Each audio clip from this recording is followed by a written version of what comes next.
بسم اللہ الرحمن الرحیم وَلَقَدْ يَسَّرْنَا الْقُرْآنَ لِلذِّكْرِ فَهَلْ مِن مُدَّكِرٍ۔ السلام علیکم ورحمۃ اللہ۔ الحمدللہ وکفیٰ وسلام علی عبادہ الذین اصطفیٰ، اما بعد فاعوذ باللہ من الشیطان الرجیم، بسم اللہ الرحمن الرحیم۔ ولا تجادلوا اہل الکتاب الا باللتی ہی احسن الا الذین ظلموا منہم وقولوا آمنا بالذی انزل الینا وانزل الیکم وإلہنا وإلہکم واحد ونحن له مسلمون۔ سورہ عنکبوت کی آیت 46۔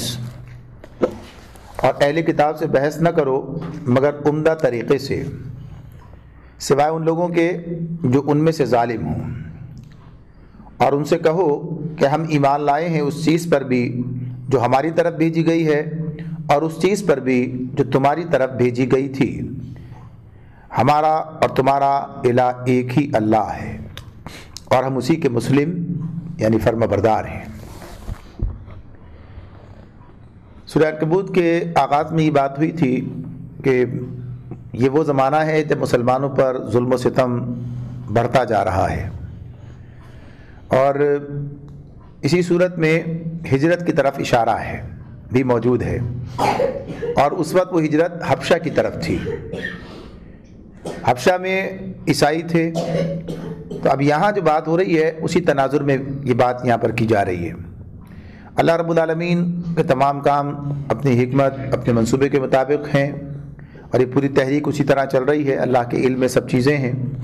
لہذا ہجرت حبشہ سے پہلے سورہ مریم بھی نازل کی گئی، تاکہ لوگ جب وہاں جائیں تو وہاں ان کے سامنے جب اسلام کا پیغام پیش کریں تو جو ان کا عقیدہ ہے اس کے حوالے سے بھی بات کریں۔ سورہ مریم میں تفصیل وہاں پر موجود ہے، اور وہ سورہ مریم ہم پڑھ کر جب آئے ہیں تو اس موقع پر یہ بات آپ کے سامنے آئی تھی کہ جب وہ لوگ وہاں گئے تو انہوں نے اس موقع پر جب ان سے بات چیت ہوئی تو انہوں نے سورہ مریم جو ہے ان کے سامنے پڑھی ہے، اور نجاشی نے اس صورت کو سن کر تسلیم کیا ہے کہ یہ بھی اسی طرح کا کلام ہے جو عیسیٰ علیہ السلام پر نازل ہوا، یعنی ایک ہی شمعدان سے نکلے ہوئے دو نور ہیں۔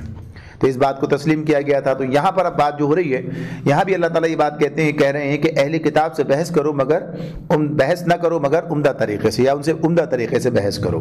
یہ بات یہاں پر بیان ہو رہی ہے کہ اب ان کے ساتھ تمہارا معاملہ پیش آنے والا ہے، جب ان سے بات کرو گے تو پھر کس طریقے سے بات ہونی چاہیے، یعنی مباحثہ جو ہے معقول دلائل کے ساتھ، مہذب و شائستہ زبان میں، افہام و تفہیم کے کیفیت کے ساتھ ہونا چاہیے۔ اور اس میں جو چیز پیش نظر ہونی چاہیے وہ کیا ہے؟ وہ یہ کہ مخاطب کے دل میں بات اتاری جائے، یعنی کوئی مقابلہ نہیں ہے کہ جس کے اندر مقابلہ ہے۔ بعض لوگ اس کو مقابلہ بنا دیتے ہیں اور گویا ہار جیت پر یہ اس کا جو ہے نتیجہ منتج ہوتا ہے، یعنی وہاں تک پہنچا دیتے ہیں کون ہارا کون جیتا۔ تو یہ مناظرہ نہیں ہے، مناظرے کی یہ اسپرٹ ہے، یہ اس کا یہ کیفیت ہے کہ اس میں ہار جیت کا معاملہ ہوتا ہے، لیکن دعوت کے میدان میں ہار جیت نہیں ہے۔ دعوت کے میدان میں تو ہار جیت آپ کی یہی ہے کہ آپ اپنی بات اپنے مخاطب کے دل میں اتار دیں، یعنی اس کی بات سمجھ میں آ جائے، اور اگر وہ سلیم الفطرت ہے تو بات قبول کر لے گا، اور اگر بات اتارنے میں کامیابی نہیں ہوئی تو کہا کہ یہ کام پورا نہیں ہوا۔ تو اس اعتبار سے یہاں بھی چونکہ مسلمان جو ہے وہ داعی اللہ ہے، اس کا کام اللہ کی طرف بلانا ہے، اور دعوت جو دین کی ہے وہ لوگوں تک منتقل کرنا ہے۔ تو اس معاملے میں اہل کتاب کی خصوصیت کیا تھی؟ اہل کتاب کے ساتھ مسلمانوں کی بہت سے مماثلتیں موجود تھیں، اللہ کو تسلیم کرتے ہیں، جیسے اس کا آیت کے اندر ہی بات آ رہی ہے کہ کس طرح بات کا آغاز کیا گیا ہے۔ تو اس میں یہ بات بتا دی گئی کہ ان کے ساتھ معاملہ کی بات کی جائے تو عمدہ طریقے سے کی جائے، اور یہ بات صرف انہی کے لیے نہیں ہے بلکہ طریقہ تبلیغ ہی یہ ہے۔ اللہ رب العالمین نے دوسرے مقامات پر بات کی ہے، ادعو الی سبیل ربک بالحکمت والموعظۃ الحسنہ وجادلہم باللتی ہی احسن۔ عام بات ہے، سورہ نحل میں یہ بات بیان کی گئی کہ دعوت دو اپنے رب کے راستے کی طرف حکمت اور عمدہ نصیحت کے ساتھ، اور مباحثہ کرو تو بہترین طریقے سے، اس طریقے پر جو بہترین ہو، یہ ہم سورہ نحل میں پڑھ کر آ چکے ہیں۔ تو یہ بات ایک اصولی ہے۔ تو یہاں پر خصوصیت سے بنی اسرائیل کی بات ہو رہی ہے، اہل کتاب کی بات ہو رہی ہے، تو اہل کتاب جو ہیں وہ اس میں ان کے ساتھ گفتگو کرنے میں کئی مماثلتیں ہیں جو اس میں آیت میں بھی بیان کی گئی ہیں۔ تو کہا اس کا طریقہ بھی گویا کہ یہ کہ ہمارے سامنے آ گیا کہ بات کس طرح کی جا رہی ہے۔ ان سے کہو کہ ہم ایمان لائے ہیں اس چیز پر بھی جو ہماری طرف بھیجی گئی ہے اور اس چیز پر بھی جو تمہاری طرف بھیجی گئی تھی۔ یعنی بات کس سے شروع ہوئی ہے؟ جو چیز ہمارے تمہارے درمیان متفق ہے، بات اس سے شروع کی گئی ہے کہ جس طرح تمہارے پاس کتاب ہے، اور پھر اس کے ساتھ ساتھ یہ بات نہیں تمہارے پاس کتاب ہے، بلکہ بات یہ ہو رہی ہم اس کتاب پر ایمان رکھتے ہیں جو کتاب تمہارے پاس ہے۔ یعنی بات کیا ہو رہی ہے کہ تمہارے پاس جو کتاب ہے اس پر ہمارا ایمان ہے، اور جو ہمارے پاس کتاب ہے اس پر بھی ہمارا ایمان ہے۔ اب یہ بات نہیں ہو رہی کہ ہم تمہاری کتاب پر ایمان لائیں، تم ہماری کتاب پر ایمان لاؤ۔ نہ ہماری کتاب ہے نہ تمہاری کتاب ہے، تو اللہ کی کتاب ہے۔ وہ کتاب بھی اللہ کی تھی اور یہ کتاب بھی اللہ کی ہے۔ ہم کیوں ایمان لائیں کہ اللہ کی کتاب یہ بھی ہے تو اللہ کی کتاب وہ بھی ہے، تو ہم تو اللہ پر ایمان رکھنے والے ہیں، لہٰذا تم بھی اللہ پر ایمان کے مدعی ہو۔ جیسے کہا وَإِلَٰهُنَا إِلَٰهُكُمْ واحد، ہمارا اور تمہارا الہ ایک ہی ہے، واحد یعنی اللہ ہی کی بات ہو رہی ہے۔ تو یہ کتاب بھی جو تمہارے پاس ہے وہ بھی اللہ کی تھی، اور یہ کتاب جو اب نازل ہوئی ہے یہ بھی اللہ کی کتاب ہے، ہم تو دونوں پر ایمان رکھتے ہیں۔ تو گویا کیا یہ دعوت دی جا رہی ہے کہ تم بھی اللہ کی اس کتاب پر ایمان لاؤ۔ تو گویا یہ ایک دلیل ہے، وہ ایک مخاطب کو ایک اپیل ہے، اس کے ذہن میں بات ڈالی جا رہی ہے کہ یہ بھی اللہ کی کتاب ہے، لہذا اس پر ایمان نہ لا کر تم جو غلطی کرو گے۔ تو اس طرح سے گویا کہیے کہ بات کا آغاز کس سے کیا گیا؟ بات کا آغاز جو ہے ان چیزوں سے کیا گیا جو مشترک ہیں، اور اسی طرح سے الہ واحد کی بات کی۔ سورہ آل عمران میں بھی ہم یہ مضمون پڑھ کر آئے ہیں اسی اعتبار سے، وہاں پر بھی کہا تھا قُلْ يَا أَهْلَ الْكِتَابِ تَعَالَوْا إِلَىٰ كَلِمَةٍ سَوَاءٍ بَيْنَنَا وَبَيْنَكُمْ، آؤ اہل کتاب ہم اس چیز پر جو ہمارے تمہارے درمیان یکساں ہے کہ ہم اللہ کے سوا کسی کی عبادت نہ کریں۔ تو یہ چیزیں وہاں موجود تھیں، تو یہی طریقہ ہے دعوت کا، تبلیغ کا، کہ اس انداز سے یہ بات کی جائے۔ اچھا، درمیان میں ایک چیز اور بھی آئی تھی جس میں یعنی إِلَّا الَّذِينَ ظَلَمُوا مِنْهُمْ، جو ان میں سے ظالم ہو ان کا استثناء کر دیا گیا۔ یعنی جو لوگ، جیسے بات آئی تھی دوسرے مقامات پر آئی ہے، اس میں کہا کہ وَأَعْرِضْ عَنِ الْجَاهِلِينَ، جاہلوں کے منہ نہیں لگو، چھوڑ دو، ان سے اعراض کرو۔ یعنی زبردستی ہر آدمی کو سنانا نہیں ہے، جو آدمی بات سننے کے لیے تیار نہیں ہے، جو آدمی کا رویہ جو ہے اس طرح کا ہے، تو پھر اس کے لیے یہ بات نہیں کہ اس کے ساتھ بھی اسی طرح سے بات کی، ٹھیک ہے اس کو ساتھ بات کرنی نہیں ہے، اور بعض اوقات ایسا بھی ہو سکتا ہے کہ پھر اس کے لیے کوئی اور طریقہ اختیار کرنا پڑے اس کو قابو میں رکھنے کے لیے۔ تو غرض یہاں تو دعوت کا اصول ہے جو اس میں بیان کیا گیا، اور پھر اس کے بعد اپنی طرف سے یہ بات کہہ دی گئی نحن لہ مسلمون، ہم تو اسی کے مسلم ہیں۔ تو گویا یہ بات اس طرح کہی جا رہی ہے کہ ہم تو ہیں، تم بھی آ جاؤ، تمہیں بھی اللہ کا مسلم بننا چاہیے کہ یہ اسی کی طرف سے کتاب ہے، اس پر بھی ایمان لاؤ۔ وَكَذَلِكَ أَنزَلْنَا إِلَيْكَ الْكِتَابَ فَالَّذِينَ آتَيْنَاهُمُ الْكِتَابَ يُؤْمِنُونَ بِهِ وَمِنْ هَٰؤُلَاءِ مَن يُؤْمِنُ بِهِ وَمَا يَجْحَدُ بِآيَاتِنَا إِلَّا الْكَافِرُونَ۔ اے نبی، ہم نے اسی طرح تمہاری طرف کتاب نازل کی ہے، اس لیے وہ لوگ جن کو ہم نے پہلے کتاب دی تھی وہ اس پر ایمان لاتے ہیں، اور ان لوگوں میں سے بھی بہت سے اس پر ایمان لا رہے ہیں، اور ہماری آیات کا انکار صرف کافر ہی کرتے ہیں۔ یہاں جو بات اس میں کہی جا رہی ہے کہ ہم نے اسی طرح جیسے پہلے کتابیں نازل ہوئی ہیں، اسی طرح تمہاری طرف بھی یہ کتاب نازل کی ہے، جس طرح پہلے انبیاء پر کتابیں نازل ہوتی رہیں ایسے ہی تمہاری طرف بھی نازل ہوئی۔ اور یہ بات بھی کہ جو تعلیم ان کتابوں کے اندر تھی اس کتاب میں بھی وہی تعلیم جو ہے، یعنی توحید کی اور اللہ آخرت کی اور اصلاح کی وہی تعلیم، وہی دعوت اس کے اندر بھی موجود ہے، اور اسی طرح تمہارے اوپر نازل کی جا رہی ہے۔ اور پھر اس میں جو بات کی گئی کہ اہل کتاب، جن لوگوں کو پہلے کتاب دی گئی تھی، فَالَّذِينَ آتَيْنَاهُمُ الْكِتَابَ، جنہیں پہلے کتاب دی گئی تھی، یؤمنون بہ، وہ اس پر ایمان لاتے ہیں، وہ اس پر ایمان لا رہے ہیں۔ تو بنیادی طور پر یہ ان لوگوں کی بات ہے کہ جو اس کتاب پر ایمان رکھتے ہیں، یعنی وہ کتاب ان کے پاس تھی اور ان کا طرز عمل یہ تھا، ان کا یعنی وہ اس کتاب کو بھی تسلیم کر رہے ہیں، اس کتاب پر بھی ایمان لا رہے ہیں، یہ ان کا معاملہ ہے اس طرح کا۔ اب یہ اس سے مراد سارے لوگ نہیں ہیں کہ سارے اہل کتاب ایمان لا رہے ہیں، سارے تو نہیں لا رہے تھے، کچھ لوگ اس پر، کچھ لوگ اہل کتاب میں سے ایمان لا رہے تھے۔ تو وہ اہل کتاب جو کہ واقعی کتاب، پہلی کتاب کا بھی علم رکھتے تھے اور اس پر ایمان تھا ان کا، ورنہ جو اپنی کتاب کے ساتھ ان کا سلوک ہے وہ قرآن میں کئی جگہ بیان ہوا ہے کہ اپنی کتاب سے ناواقف اور اس کتاب پر عمل کرنے کے لیے تیار نہیں، اور وہ بھی ان سے غائب، کھوئی ہوئی۔ تو اس میں یہ بات بتا دی گئی کہ یہ کتاب جو ہے، یہ وہی لوگ جو ان کے پاس کتاب کا صحیح علم و فہم تھا وہ اس کتاب کو بھی پہچانتے ہیں اور پھر وہ اس پر ایمان لا رہے ہیں۔ جیسے کہ یہ بات پیچھے گزری بھی ہے کہ وہاں سے حبشہ سے بھی مسلمان عیسائی جو تھے، بہرحال اس وقت یہ کہا جاتا ہے ان کے لیے، ورنہ اصلاً وہ پہلے بھی مسلم تھے، بعد میں بھی مسلم ہوئے. انہوں نے کہا تھا ہم پہلے بھی مسلم تھے، عرب بھی مسلم ہے، یعنی پہلے جب کتاب یہ سامنے آ گئی تو اس پر بھی ایمان لے آئے تو اور اس کے اندر اسلام میں داخل ہو گئے. تو یہ بات ان کے بارے میں بتائی گئی. تو یہ چیز اس کے اندر اللہ تعالیٰ نے بتائی کہ وہ لوگ ایمان لاتے ہیں. اور پھر کیا کہا؟ ان لوگوں میں سے، ان لوگوں سے مراد کون ہے؟ یہ سارے دوسرے جو اہل عرب ہیں یہ بھی ایمان لا رہے ہیں، ان میں سے بھی لوگ ایمان لا رہے تھے. یہ بات اپنی جگہ ہے کہ یہ تحریک پوری کی پوری جو چل رہی ہے نبی اکرم صلی اللہ علیہ وسلم کی، اس میں افراد کی تعداد رفتہ رفتہ بڑھتی جاتی ہے. یعنی ایسا نہیں ہے کہ بھئی ان کے اندر کمی آ رہی ہے، کل یہ 50 تھے اب جو ہے یہ 45 رہ گئے، بلکہ صورت یہ ہے کہ 50 کے 55 ہو رہے ہیں، 100 ہو رہے ہیں. یعنی ان کے اندر مستقل اضافہ ہو رہا ہے. یعنی عرب کے اندر جو ہے مختلف مقامات پر، صرف مکے کی بات ہی نہیں ہے کہ مکے کے اندر لوگ مسلمان ہو رہے ہیں، مکے میں بھی لوگ مسلمان ہو رہے ہیں. اور ساتھ ہی ساتھ جو لوگ آتے ہیں مکہ آتے ہیں، نبی صلی اللہ علیہ وسلم تو خود کہیں نہیں گئے سوائے طائف کے، اور وہاں لوگ ایمان نہیں لائے.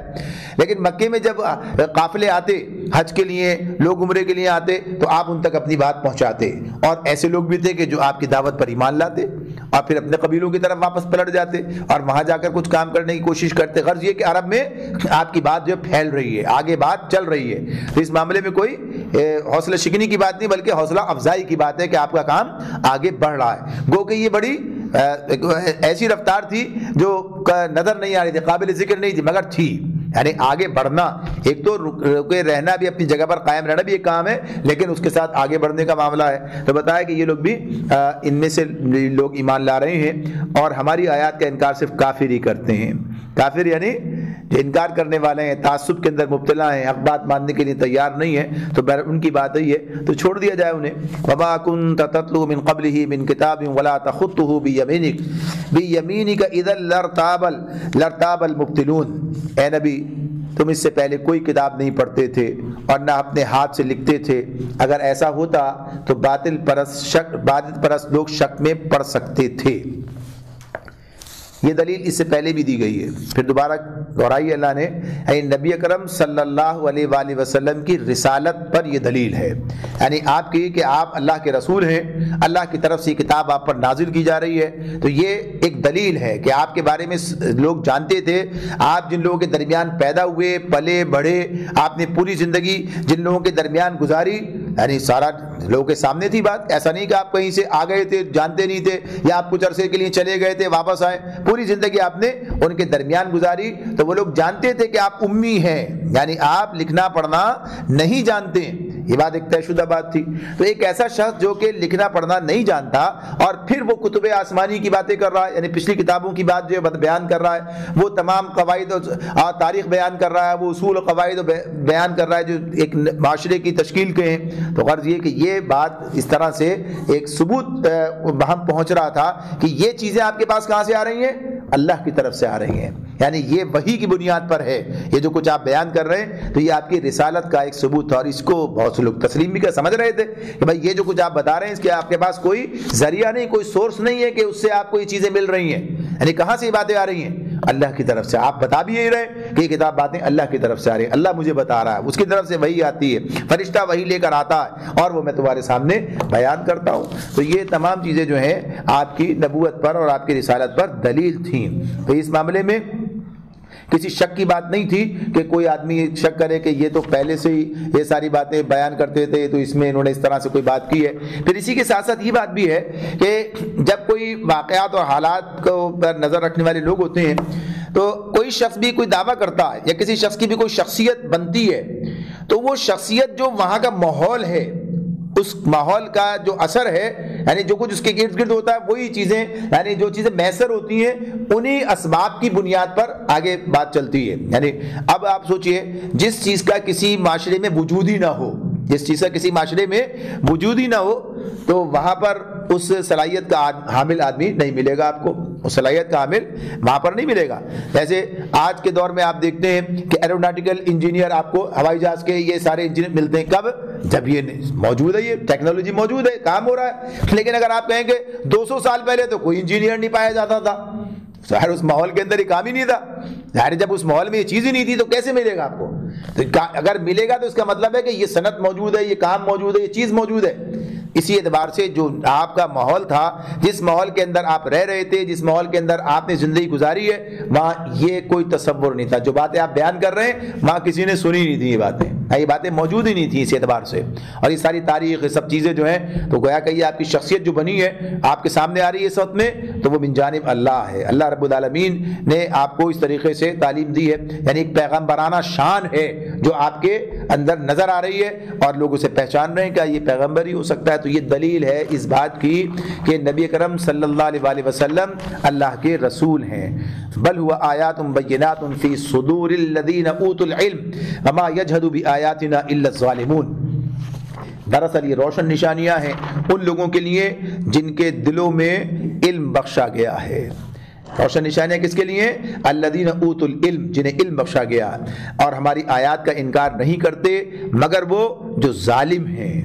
تو یہ علم کے بغیر کام نہیں چلتا ہے، یعنی جن کے پاس علم ہے، جو عقل رکھتے ہیں، سمجھتے ہیں یہ معاملہ جو ہے، تو اس اعتبار سے یہ بات بیان کی جا رہی ہے کہ یہ جو اللہ تعالیٰ نے یہ علم عطا کیا ہے، یہ نبی اکرم صلی اللہ علیہ وسلم کو تو اللہ تعالیٰ نے اپنے پاس سے یہ علم عطا کیا ہے، اور جو لوگ جو ہیں ان نشانیوں سے فائدہ اٹھانے والے ہیں، تو جو اتنا علم رکھتے ہیں، اس بات کو جانتے ہیں، سمجھتے ہیں، وہ اس بات کو پہچان رہے ہیں اور اس کی طرف آ رہے ہیں، اور اب آیات کا انکار نہیں کرتے مگر وہ جو ظالم ہے۔ اس سے بات کیا مراد ہے کہ یہ مشرکین مکہ جانتے ہیں ساری باتیں، ان کو پتہ ہیں یہ باتیں کہ یہ نبی صلی اللہ علیہ وسلم جو ہے جو بات کر رہے ہیں یہ ان کی نہیں ہے، پہچانتے تھے، سمجھتے تھے کہ ہاں کل تک ہم نے ان کو اپنے درمیان دیکھا ہے، تو پھر لیکن ظلم کر رہے تھے۔ یعنی ظلم کیا ہے؟ یعنی حق کا انکار، صحیح بات جو ہے تسلیم کرنے کے لیے تیار نہیں ہے۔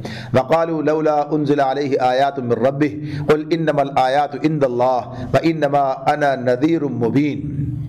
کہ لوگ کہتے ہیں کیوں نہ اتاری گئیں اس شخص پر نشانیاں اس کے رب کی طرف سے، کہو نشانیاں تو اللہ کے پاس ہیں اور میں صرف خبردار کرنے والا ہوں کھول کھول کر، یعنی نذیر مبین، یعنی بڑے وضاحت کے ساتھ جو ہے خبردار کرنے والا ہوں۔ اور پھر اس کے بعد فرمایا اولم یکفیہم انا انزلنا علیک الکتاب یتلی علیہم ان فی ذلک لرحمۃ وذکری لقوم یؤمنون۔ اور کیا ان لوگوں کے لیے یہ نشانی کافی نہیں ہے کہ ہم نے تم پر کتاب نازل کی ہے جو انہیں پڑھ کر سنائی جاتی ہے؟ در حقیقت اس میں رحمت ہے اور نصیحت ان لوگوں کے لیے جو ایمان لاتے ہیں۔ تو نشانی کی بات کر رہے ہو، یہ نشانی دیکھو، یہ نشانی جو ابھی بات ہوتی رہی پیچھے، جو پہلے بھی کہا کہ یہ کہاں سے آ گئی یہ کتاب، یہ جو بیان کی جا رہی یہ معجزہ ہے۔ یہ کیا ہے؟ یہ وہ معجزہ ہے جو اللہ تعالیٰ نے نبی کرم صلی اللہ علیہ وسلم کو عطا کیا کہ امی ہونے کے باوجود قرآن جیسی کتاب تمہارے سامنے پیش کر رہے ہیں۔ تو یہ معجزہ ہے کہ اللہ کی طرف سے آ رہی بات، یہ چیز جو ہے تو یہ آپ کی رسالت پر یقین لانے کے لیے کافی ہے۔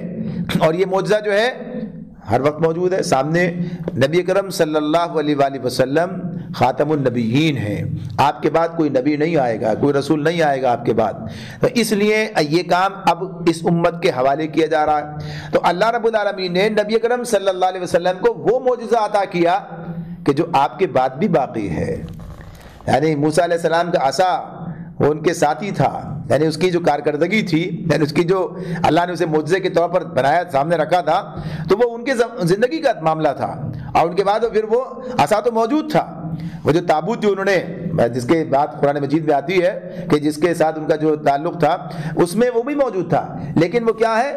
بس ایک عقیدت کا معاملہ ہے کہ ہاں ایک نشانی ہے، باقی اس کے اندر وہ کیفیت باقی نہیں ہے کہ آج بھی وہ معجزاتی کیفیت ہے۔ اب یوشع بن نون اسے استعمال کر رہے ہیں، اور یہ ان کے خلیفہ ہیں نا یوشع بن نون، وہ ان کے خلیفہ تو ہیں، لیکن اب ان کے پاس وہ عصا نہیں ہے، اب تو وہ صرف تعلیمات ہیں جس کی بنیاد پر بات کر رہے ہیں آگے۔ تو لیکن اس امت کو اللہ رب العالمین نے وہ قرآن منتقل کر دیا جو نبی کرم صلی اللہ علیہ وسلم پر نازل ہوا تھا، تو یہ معجزاتی کلام آج بھی ہمارے پاس موجود ہے، اس کی بنیاد پر ہی کام ہوگا۔ لیکن بات وہی ہے کہ معجزے کا استعمال بھی درکار ہے، معجزے کا استعمال بھی درکار ہے۔ جب آدمی خود ہی اس کے استعمال سے واقف نہ ہو، آگاہ نہ ہو، اس کو استعمال نہ کرے، تو پھر ظاہر سی بات ہے کہ اس کا فائدہ کیسے حاصل کر سکتا ہے۔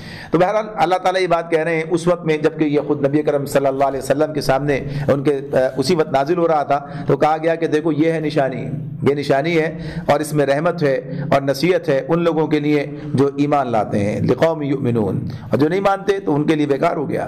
قل کفی باللہ بینی وبینکم شہیدا یعلم ما فی السماوات والارض والذین آمنوا بالباطل وکفروا باللہ اولئک هم الخاسرون۔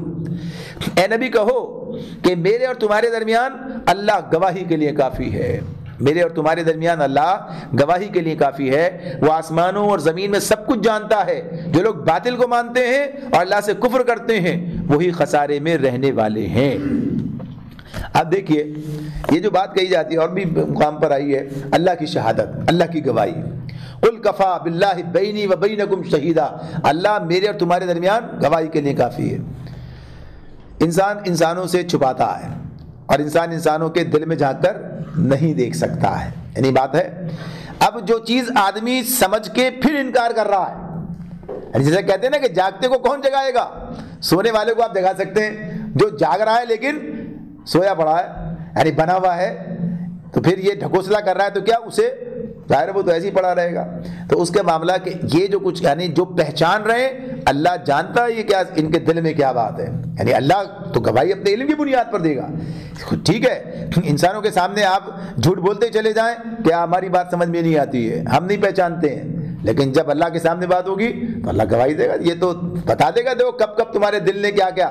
اس لیے کہ انسان کا ڈھیٹ ہونا تو اپنی جگہ پر ہے، اللہ تعالیٰ قرآن مجید میں بتا دے نا یہ ان کی زبان ان کے مرضی کے بغیر حقیقت بیان کرے گی، ان کے جسم کے اعضاء جو ہیں بولیں گے، یعنی سب بولیں گے نا یہ سب چیزیں، تو کیوں بولیں گے یہ؟ اس لیے کہ انسان سچ نہیں بول رہا ہوگا، وہاں بھی جھوٹ چکر میں ہوگا تو پھر کیا ہے یہ اعضاء بولنا شروع کر دیں گے کہ ہاں یہ بات ایسے اور یہ بات ایسے، تو یہ دل بھی بتائے گا کہ ہاں کیا بات ہے۔ تو اللہ کی گواہی کافی ہے۔ آپ فرما دیا کہ جو باطل کو مانتے ہیں اور اللہ سے کفر کرتے ہیں وہی خسارے میں رہنے والے ہیں، حقیقی خسارہ ان کا آنے والا ہے سامنے۔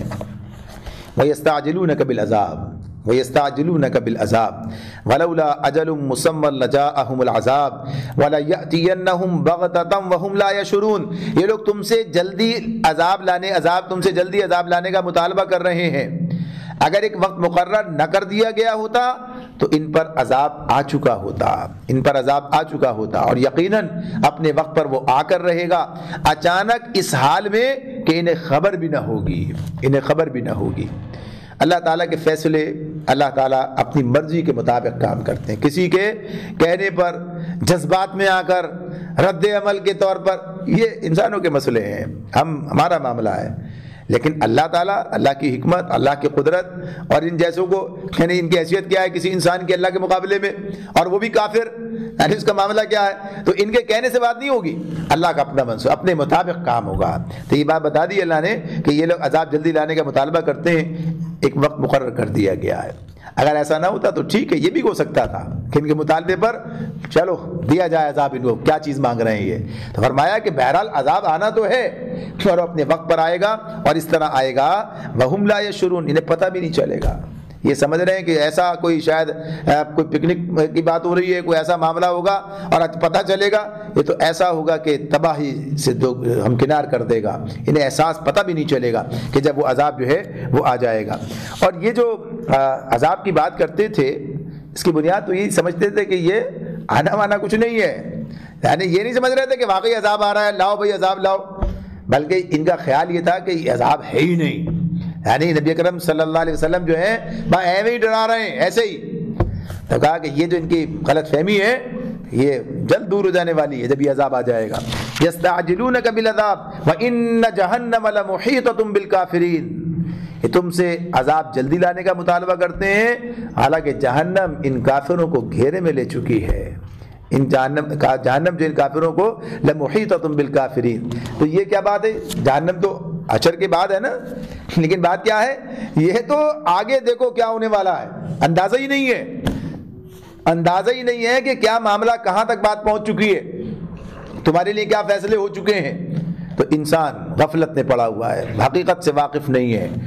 یوم یغشاہم العذاب من فوقہم ومن تحت ارجلہم ویقول ذوقوا ما کنتم تعملون، فرمایا یہ اس روز انہیں پتہ چلے گا جب کہ عذاب انہیں اوپر سے بھی ڈھانک لے گا اور پاؤں کے نیچے سے بھی، اور کہے گا کہ اب چکھو مزہ ان کرتوتوں کا جو تم کرتے تھے۔ تو قرآن مجید یہ بات واضح کر رہا ہے، بتا رہا ہے اللہ تعالیٰ کہ دیکھو کل یہ وقت آنے والا ہے، اس وقت تمہیں پتہ چلے گا۔ ابھی باتیں بنانے کا وقت ہے، اس لیے کہ اللہ کی طرف سے مہلت باقی ہے۔ شیطان تمہیں اس مہلت سے فائدہ اٹھانے نہیں دے رہا، اور تم اس کے چکر میں پھنس کر اور اپنے نفس کے چکر میں پھنس کر اور تعصب میں اندھے ہو کر اپنے لیے بربادی کا سامان کر رہے ہو۔ کل جب یہ عذاب اوپر سے نیچے سے تمہارے اوپر آ جائے گا پھر پتہ چلے گا۔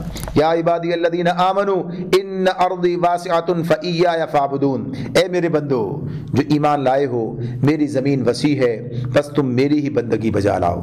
اب یہاں پر جو بات آ گئی، یہ جیسے بات تھی پہلے کہ ہجرت کی طرف اشارہ، تو یہ ہجرت کی بات آ گئی۔ یعنی کیا بات کہی گئی کہ آج ان لوگوں نے تمہارے لیے اللہ کی بندگی کرنا مشکل بنا دیا ہے، یعنی تمہیں یہ کام جو تم اللہ کی بندگی کے راستے پر چلنا چاہتے ہو اسے ناممکن بنا رہے ہیں، ظلم کا بازار گرم کر دیا گیا ہے۔ تو ٹھیک ہے، اگر یہاں تمہارے لیے کام کرنا ممکن نہیں ہے تو چلے جاؤ، اللہ کی زمین وسیع ہے۔ یا عبادی الذین آمنوا ان ارضی واسعہ، وسعت رکھ، بڑی وسعت ہے، تو جہاں پر تمہارے لیے اللہ کی بندگی کرنا ممکن ہو وہاں پر چلے جاؤ۔ تو اس اعتبار سے یہ بات یہاں پر فَإِيَّايَ فَاعْبُدُونَ، اگر تم اللہ ہی کی بندگی کرتے ہو بس تم میری ہی بندگی بجا لاؤ۔ تو بنیادی طور پر یہ ایک سچے مخلص مومن کا معاملہ کیا ہے کہ وہ زمین کا پابند نہیں ہے، وہ قبیلے کا پابند نہیں ہے، وہ کس کا پابند ہے؟ وہ اللہ کا پابند ہے، اللہ کا بندہ ہے۔ لہذا اس اعتبار سے ہر محبت پر اللہ کی محبت غالب ہے، یعنی اگر اللہ کے ساتھ تعلق قائم نہ ہو رہا ہو، ٹوٹ رہا ہو اور وہ خطرے میں پڑا ہوا ہو تو انسان ہر چیز کو قربان کرنے کے لیے تیار ہے۔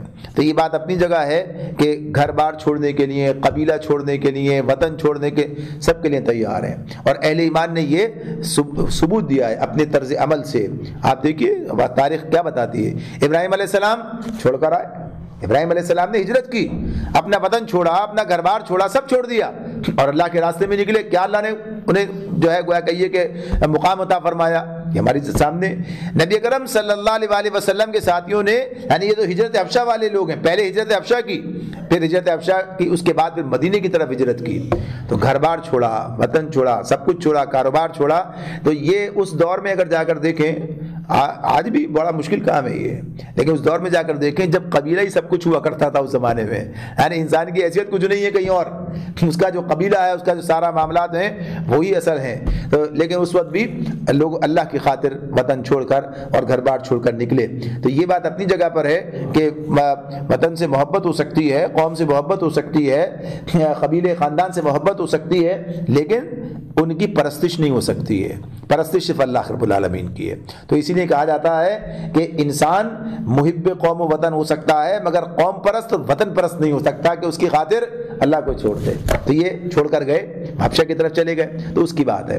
پھر فرمایا کل نفس ذائقۃ الموت، کل نفس ذائقۃ الموت ثم الینا ترجعون، ہر متنفس کو موت کا مزہ چکھنا ہے، پھر تم سب ہماری طرف ہی پلٹا کر لائے جاؤ گے۔ یعنی جان کی فکر مت کرو، بہرحال زندگی تو جانی ہی ہے، زندگی کا معاملہ کیا ہے، آج نہیں تو کل، کل نہیں تو پرسوں، بہرحال انسان اللہ کے پاس واپس پلٹنے والا ہے، جانے والا ہے۔ تو اس معاملے میں تمہارے لیے فکر کے لائق جو مسئلہ ہے، اصل بات کیا ہے کہ انسان کس حال میں گیا، یہ نہیں ہے کہ چلا گیا، انسان مر گیا، زندگی میں بے شمار لوگ مر چکے، یعنی دنیا میں بے شمار لوگ چلے گئے، ہم بھی چلے جائیں گے، ہمارے بعد، یعنی ہر آدمی نے جانا ہے۔ اصل بات یہ ہے کہ انسان کس حال میں گیا، کس بنیاد پر گیا، کس کی خاطر گیا، کس کیفیت میں گیا، یعنی یہ بات ہے۔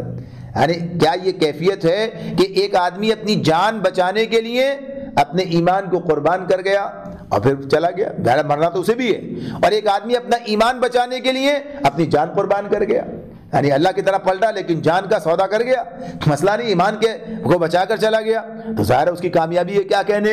اور جس نے گویا کہیے کہ بظاہر زندگی بچا لی، حالانکہ بات کیا ہے، وما کان لنفس ان تموت الا باذن اللہ کتابا مؤجلا، اللہ رب العالمین نے بیان کر چکے ہیں کہ موت نہیں آ سکتی اللہ کے اذن کے بغیر، اور اللہ کا یہ اذن جو ہے، یہ فیصلہ لکھا ہوا ہے، طے شدہ ہے، کب کسے مرنا ہے اور کہاں مرنا ہے اور کس طرح مرنا ہے، یہ سب چیزیں طے شدہ ہے، بتا دی گئی ہیں، اللہ نے یعنی لکھ دی گئی ہیں، ہمیں بتا دیا کہ ایسا ہے، ہمیں معلوم نہیں ہے کب یہ کام ہونا ہے۔ تو یہ تو اپنی جگہ پر ہے۔ اب ظاہر انسان سمجھتا ہے کہ میں نے جان بچا لی ہے، حالانکہ وہ تو بچنی ہی تھی اس وقت، یعنی اس کا تو وقت مقرر ہے، لیکن اگر ایمان کا سودا کر لیا تو کیا ہے؟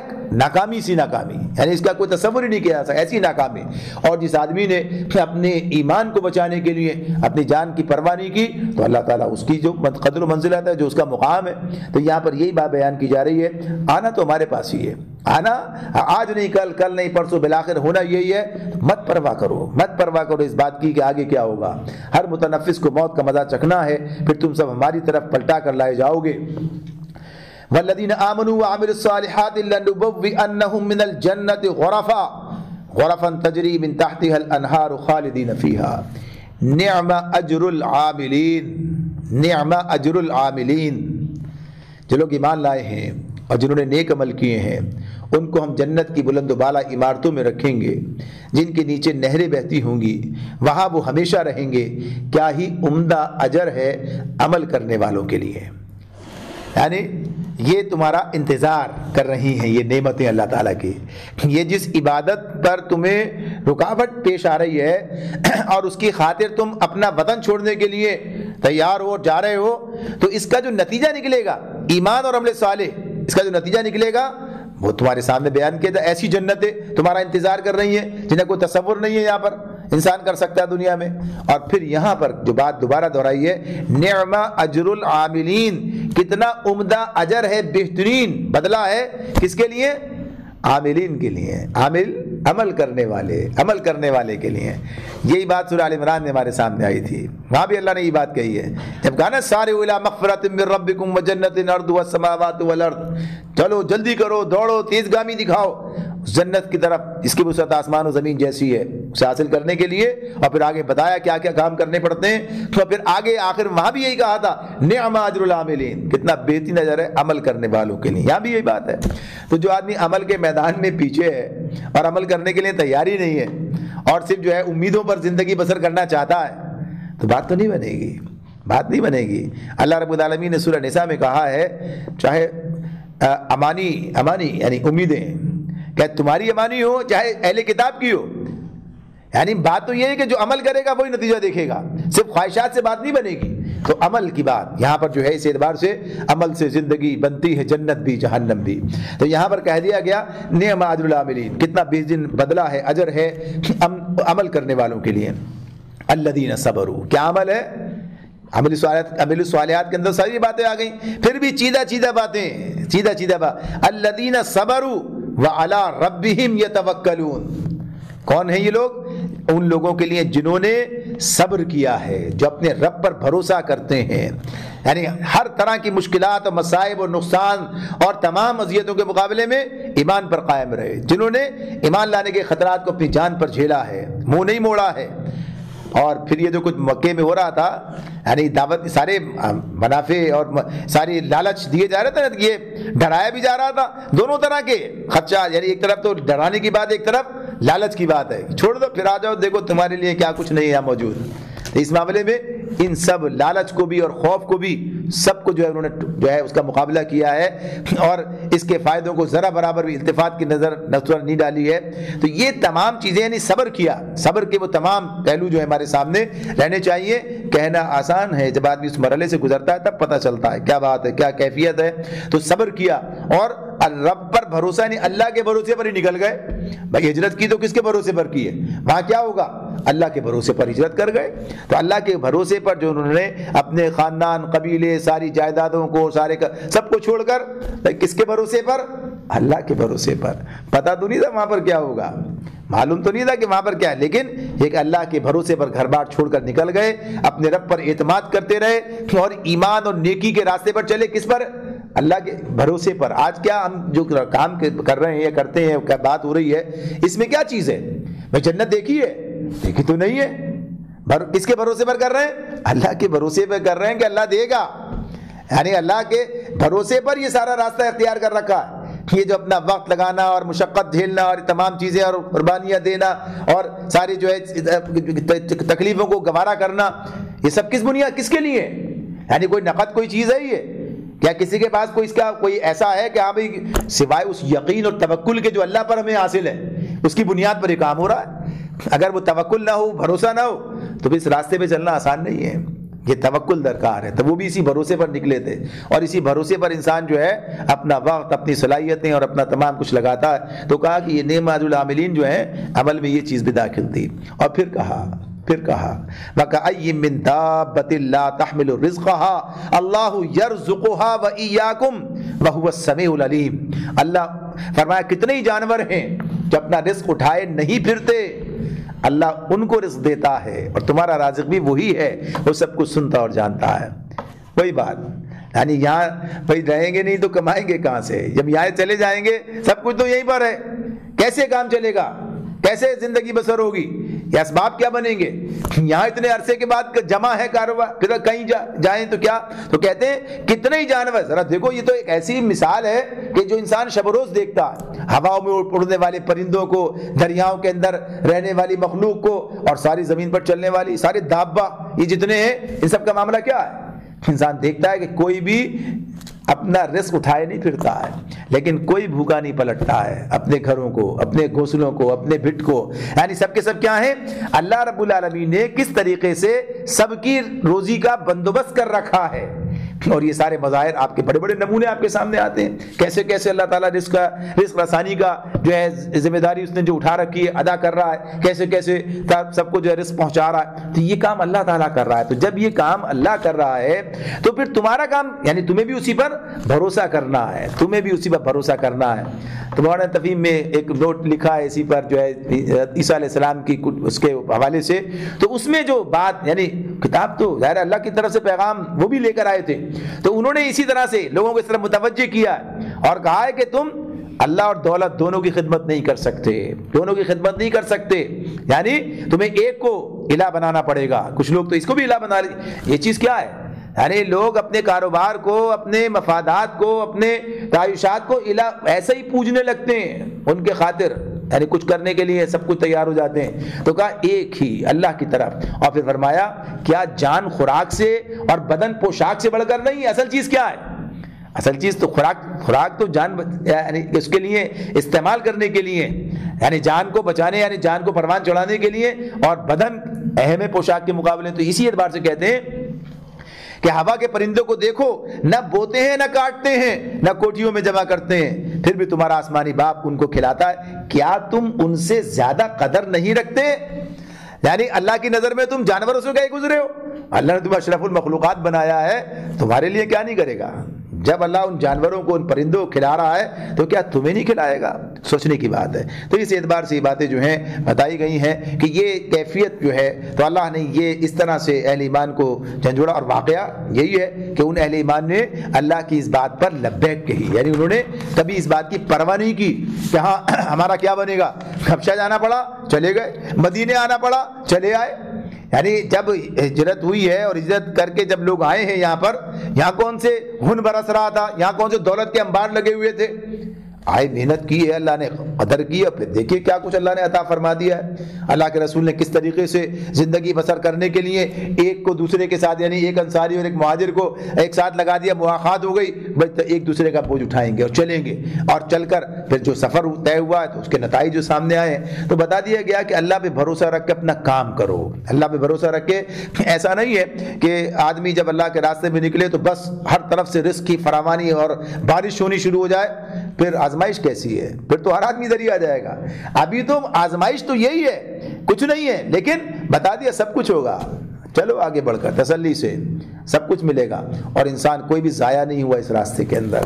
وَلَئِن سَأَلْتَهُم مَّن خَلَقَ السَّمَاوَاتِ وَالْأَرْضَ وَسَخَّرَ الشَّمْسَ وَالْقَمَرَ لَيَقُولُنَّ اللَّهُ فَأَنَّىٰ يُؤْفَكُونَ. اگر تم ان لوگوں سے پوچھو کہ زمین اور آسمانوں کو کس نے پیدا کیا ہے اور چاند اور سورج کو کس نے مسخر کر رکھا ہے, تو ضرور کہیں گے کہ اللہ نے, ضرور کہیں گے کہ اللہ نے.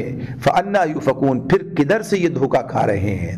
یعنی مشرکین جو ہے یہ بات تسلیم کرتے تھے کہ یہ کام تو اللہ کے ہیں, یعنی بات تسلیم کرتے تھے کہ کام اللہ کے ہیں. اللہ یبسط الرزق لمن یشاء من عباده ویقدر له ان اللہ بكل شیء علیم.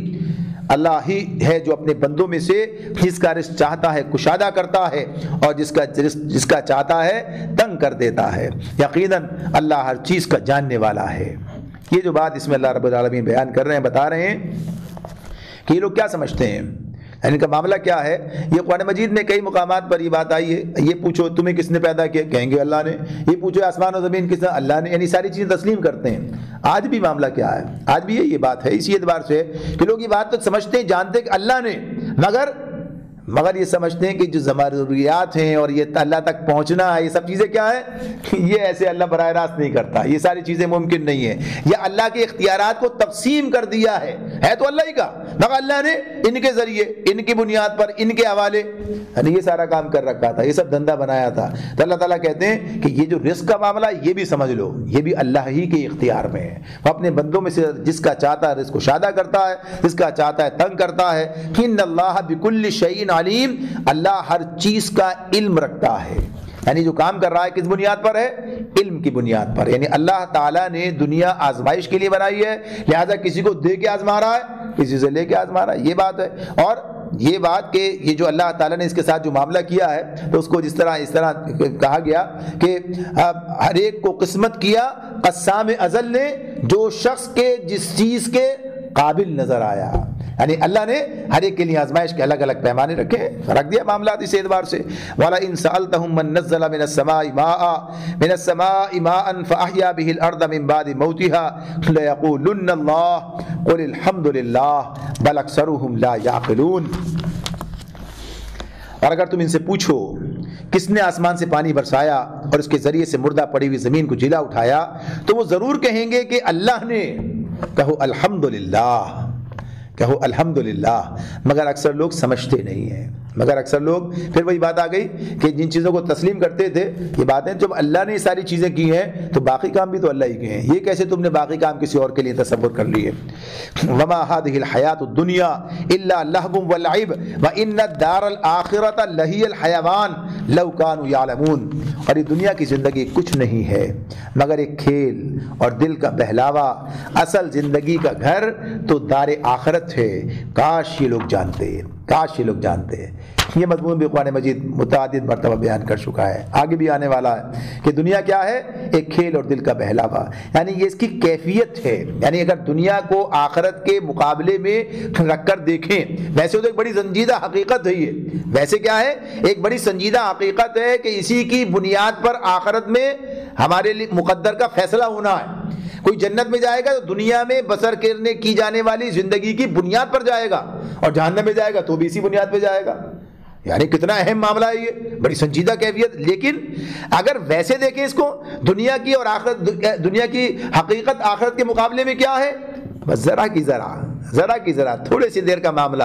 اور بس جیسے کوئی بچے کھیلے اور کھیل کے پلٹ گئے، یعنی ذرا کی دیر کے اندر. اس کی کیفیت یہ ہے. یعنی یہاں اس کو اس حوالے سے اس طرح جو بات ہو رہی ہے وہ اس پہلو، اس تناظر سے ہے کہ دنیا میں انسان کو جو کچھ دیا گیا ہے، بس جیسے ایک کھیل، ایک اس کے اندر کچھ چیزیں بنا دی جاتی ہیں، کچھ چیزیں طے کر دی جاتی ہیں، اور پھر وہ جو ہے اس طریقے سے بچوں کا کھیل ہوتا ہے نا، جب دیکھتے ہیں اس کے اندر. اور ویسے بھی یہ ڈرامے اور فلاں، یہ بتا دیا کہ یہ بادشاہ ہے، فلاں ہے، یہ سب چیزیں کچھ دیر اپنا کردار ادا کرتے ہیں، اس کے بعد کیا ہے؟ ختم. کھیل ختم. تو پھر کیا ہو گیا؟ سب اسی طرح سے چل دیے اپنے اپنے واپس. تو دنیا میں بھی کیفیت یہی ہے کہ جو بادشاہ بنا دیا گیا، جو گویا کہ یہ با اختیار بنا دیا گیا، جو بے اختیار بنا دیا گیا، جو مال و دولت سے انبار لگا دیے گئے، جو رزق کی تنگی میں مبتلا کر دیا گیا، بالآخر کیا ہے؟ جب وقت پورا ہو گیا تو سارے کے سارے ایک ہی حال میں، ایک ہی جگہ پر، ایک ہی کیفیت میں واپس کر دیے گئے. یعنی وہی دو کپڑے لے کر وہ بادشاہ وقت بھی جا رہا ہے اور اسی زمین کے اندر دفن ہو رہا ہے، اور ایک عام آدمی بھی اسی طرح سے جا رہا ہے. تو گویا کہ یہ کیا کہتا؟ ایک کھیل ختم ہو گیا. لیکن جس نے اس کو سنجیدگی سے لیا، جس نے اس وقت کو صحیح استعمال کیا، وہ کامیاب ہو گیا. تو فرما دیا اصل زندگی کا گھر تو دار آخرت ہے. وَإِنَّ الدَّارَ الْآخِرَةَ لَهِيَ الْحَيَوَانُ. یہ بنیادی بات ہے. یعنی جس نے دنیا کی اس حقیقت کو سمجھا اور آخرت کی حقیقت کو پہچانا، اصل گھر جہاں پر انسان کو رہنا ہے، جو مستقل ہے، دائمی ہے، وہ تو آخرت ہے. تو یہ دنیا جس کے چکر میں انسان اپنے آپ کو اس طرح سے ہلکان کیے دے رہا ہے، اور اس کی کامیابی کو ہی اصل کامیابی سمجھ رہا ہے، اور اس کی عیش کو ہی اصل عیش سمجھتا ہے، اور اس میں اس طرح سے منہمک ہے، حالانکہ یہاں اسے کچھ دیر ٹھہرنا ہے. اصل گھر جہاں وہ تو آخرت ہے. تو اگر یہ سمجھتے تو دنیا کے ساتھ یہ معاملہ نہ کرتے. تو یہ کیفیت ہے. تو گویا انسان نے اس کھیل کو سب کچھ سمجھ لیا, تو یہ تو آزمائش کے لیے تھا. تو یہ اصل آخرت ہے. لو کانوا یعلمون, کاش یہ لوگ جانتے. لو کان یعنی اللہ تعالیٰ کس طرح بیان کر رہے ہیں, یعنی انسانوں کے بارے میں حسرت ہے اس انسان پر. اس کو سمجھایا جا رہا پھر بھی نہیں سمجھ رہا. لو کانوا یعلمون, کاش یہ لوگ سمجھتے. حالانکہ روز لوگوں کو مرتا ہوا دیکھتے ہیں, روز لوگوں کے مقدر جس طرح آگے پیچھے ہو رہے ہوتے ہیں سب دیکھ رہے ہوتے ہیں, اور اس کے بعد پھر وہی کیفیت انسان کی ہے. فَإِذَا رَكِبُوا فِي الْفُلْكِ دَعَوُا اللَّهَ مُخْلِصِينَ لَهُ الدِّينَ فَلَمَّا نَجَّاهُمْ إِلَى الْبَرِّ إِذَا هُمْ يُشْرِكُونَ. جب یہ لوگ کشتی پر سوار ہوتے ہیں تو اپنے دین کو اللہ کے لیے خالص کر کے اس سے دعا مانگتے ہیں. پھر جب وہ انہیں بچا کر خشکی پر لے آتا ہے تو یکایک شرک کرنے لگتے ہیں. لِيَكْفُرُوا بِمَا آتَيْنَاهُمْ وَلِيَتَمَتَّعُوا فَسَوْفَ يَعْلَمُونَ. پھر تاکہ تو یہ کہے کہ شرک کرنے لگتے ہیں تاکہ اللہ کی دی ہوئی نجات پر اس کا کفران نعمت کریں اور حیات دنیا کے مزے لوٹیں. اچھا ان قریب انہیں معلوم ہو جائے گا. جب انسان پھنس جاتا ہے تو پھر اللہ چاہے یہ مثال دی ہے, یعنی کشتی جب سمندر میں چلا جاتا ہے, جب کوئی سہارا نہیں ہے پھر اللہ ہی سہارا یاد آتا ہے. تو ایسی انسان جب بھی جہاں بھی جس جگہ بھی جس طرح بھی پھنس جاتا ہے, جب کوئی نظر نہیں آتا تو اللہ ہی نظر آتا ہے, لیکن جب اللہ اسے نکال دیتا ہے تو پھر انہی دندوں میں لگ جاتے ہیں, پھر شرک کرنے لگتے ہیں. کیفیت ہے. اس کو بھی اللہ نے متعدد مقامات پر بیان کیا ہے. اولم یروا انا جعلنا حرما آمنا ویتخطف الناس من حولهم افبالباطل یؤمنون وبنعمت اللہ یکفرون. اچھا کیا یہ دیکھتے نہیں ہیں, کیا یہ دیکھتے نہیں ہیں کہ ہم نے ایک پرامن حرم بنا دیا ہے, حالانکہ ان کے گرد و پیش لوگ اچک لیے جاتے ہیں. کیا پھر بھی یہ لوگ باطل کو مانتے ہیں اور اللہ کی نعمت کا کفران کرتے ہیں؟ یعنی یہ مشرکین مکہ یہ جو والے جو انکار کر رہے تھے, یہ ان سے اللہ تعالیٰ یہ کہتے ہیں یہ جو کچھ تمہیں حاصل ہے, یہ بات بھی پہلے گزر چکی ہے کہ یہ جو کچھ تمہیں حاصل ہے یہ کس کی بنیاد پر ہے؟ یہ تمہارے بتوں نے یہ کام کیا ہے. یہ اللہ کا کام ہے کہ اس نے ایک پرامن حرم جو ہے وہ بنا دیا ہے. حالانکہ کیفیت یہ ہے کہ اس حرم سے باہر نکل جاؤ پھر دیکھو کیا حالت ہے, یعنی کیسی بدامنی ہے. گرد و پیش سے لوگ اچک لیے جاتے ہیں, اور تمہاری جو حیثیت ہے, جو عزت ہے, جو تمہارا مقام ہے, کس بنیاد پر؟ اس حرم کے ساتھ تعلق کی بنیاد پر تمہارا معاملہ ہے. تو یہ پورا عرب جو 2500 سال سے انتہائی بدامنی کے ماحول میں مبتلا تھا, کیفیت تھی, اور یہ حرم یا انتہائی درجے کا امن تھا, یا سارا امن ہی امن تھا. تو یہ بھی کس کی بنیاد پر؟ اللہ کی بنیاد پر. تو کہا کہ ذرا سوچو, اللہ کے احسان کو تسلیم کرو. پھر بھی یہ لوگ باطل کو مانتے ہیں, اللہ کی نعمت کا کفران کرتے ہیں. وَمَنْ أَظْلَمُ مِمَّنِ افْتَرَىٰ عَلَى اللَّهِ كَذِبًا أَوْ كَذَّبَ بِالْحَقِّ لَمَّا جَاءَهُ أَلَيْسَ فِي جَهَنَّمَ مَثْوًى لِلْكَافِرِينَ. اس شخص سے بڑا ظالم کون ہوگا جو اللہ پر جھوٹ باندھے یا حق کو جھٹلائے جبکہ وہ اس کے سامنے آ چکا ہو. یہ بات بھی اللہ ان دو انداز کو, دو چیزوں ایک ساتھ بیان کرتے ہیں. یعنی پہلی بات کیا, اس شخص سے بڑا ظالم کون ہوگا جو اللہ پر جھوٹ باندھے, یعنی جو اللہ کی طرف منسوب کر کے جھوٹ بات کہے, یعنی رسول نہیں ہے اور کہے میں رسول ہوں اللہ کا, کتاب نہیں ہے اللہ کی اور کہے کتاب ہے یہ اللہ کی, یقین بڑا ظالم ہوگا. یعنی اگر کوئی ایسا کرے, اور جو حقیقت کو جھٹلائے, جو سچے رسول کو جھٹلائے, جو واقعی اللہ کی کتاب کو جھٹلائے, وہ بھی ظالم ہوگا ایسا ہی. یعنی اب سوچنے کی بات یہ ہے تمہارے پاس کیا دلیل ہے کہ یہ اللہ کا رسول اللہ کی کتاب نہیں ہے؟ ساری چیزیں تو اسی پر دلالت کر رہی ہیں, اور تم جھٹلا رہے ہو اس کو. تمہارے پاس کیا چیز ہے جھٹلانے کی, کیا بنیاد ہے تمہارے پاس؟ کیا تم نے دیکھ لیا ہے؟ تو اس اعتبار سے ظالم, تو اس میں کہہ دیا کون ظالم ہے. اور الیس فی جہنم مثوی للکافرین, کیا ایسے کافروں کا ٹھکانہ جہنم ہی نہیں ہے؟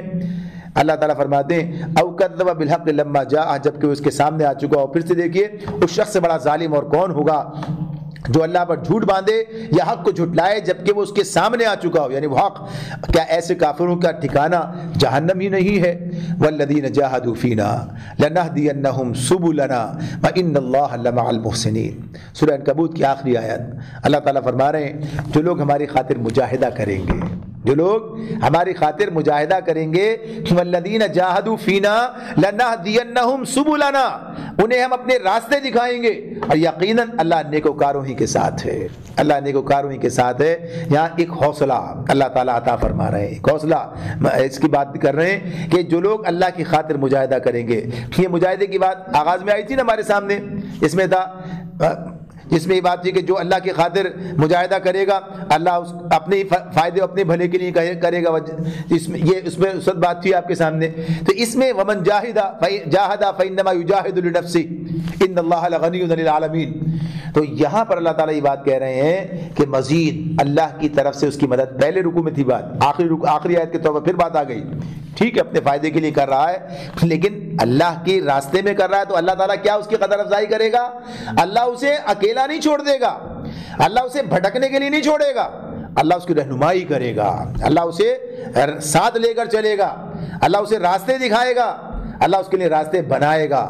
تو یہاں پر یہ بات ہمیں سمجھ لینی چاہیے کہ اہل حق جو ہوتے ہیں، جو اللہ کے راستے میں مجاہدہ کر رہے ہیں یعنی صحیح راستے پر کام کر رہے ہیں، وہ بند گلی کے مسافر نہیں ہوتے. ایسا نا راستے بند ہو گئے سمجھ میں ہی نہیں آتا معاملہ کیا ہے، ایسا نہیں ہوتا. بلکہ کیا ہے، بظاہر ایسا لگتا ہے اللہ پھر راستے نکال دیتا ہے. ایک جیسے کہتا ہے نا ایک در بند ہوتا ہے 70 کھول دیتا ہے. کھینی معاملات جو ہیں تو بنیادی طور پر یہ بات بتا دی کہ کام تمہارا اس راستے پر چلنا ہے، جدوجہد کرنا ہے، راستے بنانا یہ ہمارا کام ہے، رہنمائی کرنا اللہ کا کام ہے. یعنی وہ تمہاری رہنمائی کرے گا، تمہیں تنا نہیں چھوڑے گا. تو یہ بات اپنی جگہ پر ہے کہ زیادہ راہ کیا ہے، اللہ کی کتاب ہے، نبی کرم صلی اللہ علیہ وسلم کا اسوہ ہے. جب ان دونوں چیزوں کو سامنے رکھ کر اس راستے پر چلا جائے گا پھر انسان بھٹکے گا نہیں، پھر انسان جو ہے کہیں اٹکے گا نہیں، بلکہ روانی کے ساتھ آگے نکلتا چلا جائے گا. اللہ تعالیٰ ہمیں سمجھنے اور عمل کرنے کی توفیق عطا فرمائے. وآخر دعوانا ان الحمد للہ رب العالمین.